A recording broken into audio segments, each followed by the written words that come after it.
हमारा रखा हुआ सोना जरूरत में काम नहीं आए तो ये कैसा धन है? क्या हमें सोना फिजिकली देश के बाहर भेजना होगा? थूकेगा पूरा देश हम पर। ये हमारा आखिरी चांस है।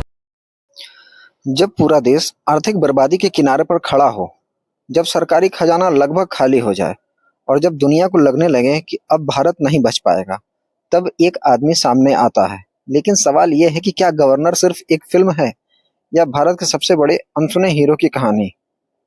आज आज हम बात करने वाले हैं गवर्नर द साइलेंट सेवियर की, एक ऐसे फिल्म जो न किसी गैंगस्टर की कहानी है, न किसी सुपर हीरो की, बल्कि उस इंसान की कहानी है जिसने देश के सबसे बड़े आर्थिक संकट के समय भारत को संभालने में अहम भूमिका निभाई।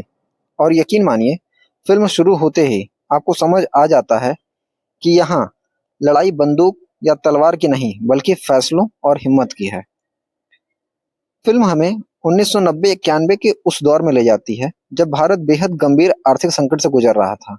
देश के पास विदेशी मुद्रा लगभग खत्म हो चुकी थी। हालात इतने खराब थे कि जरूरी सामान आयात करना भी मुश्किल हो रहा था। ऐसे वक्त में एक शांत, समझदार और जिम्मेदार आरबीआई गवर्नर पर देश को इस संकट से बाहर निकालने की जिम्मेदारी आ जाती है। अब कहानी इस बात की है कि राजनीतिक दबाव, आर्थिक चुनौतियां और लगातार बढ़ते खतरे के बीच वह कैसे फैसले लेता है। फिल्म की सबसे अच्छी बात यह है कि यह किसी को सुपरमैन बनाकर नहीं दिखाती। यह यहाँ हीरो अपने दिमाग और धैर्य से लड़ता है। बात करें परफॉर्मेंस की, तो एक लाइन में कहूँ तो मनोज वाजपेयी पूरी फिल्म को अपने कंधों पर उठा के चलते हैं। उनकी एक्टिंग इतनी नेचुरल लगती है कि कई बार भूल जाते हैं कि फिल्म देख रहे हैं।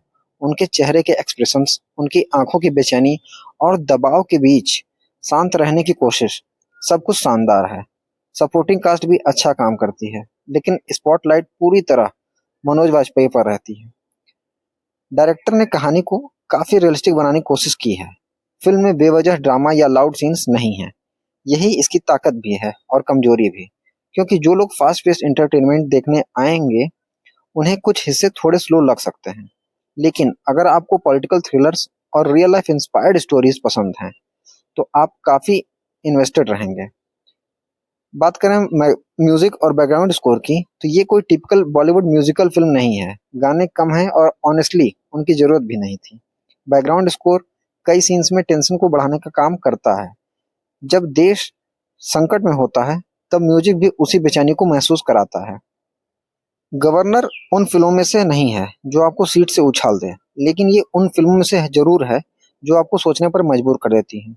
ये फिल्म बताती है कि कभी-कभी देश को बचाने वाले लोग हेडलाइंस में नहीं होते, उनके पास बंदूकें नहीं होती, उनके पास सिर्फ फैसले लेने की हिम्मत होती है।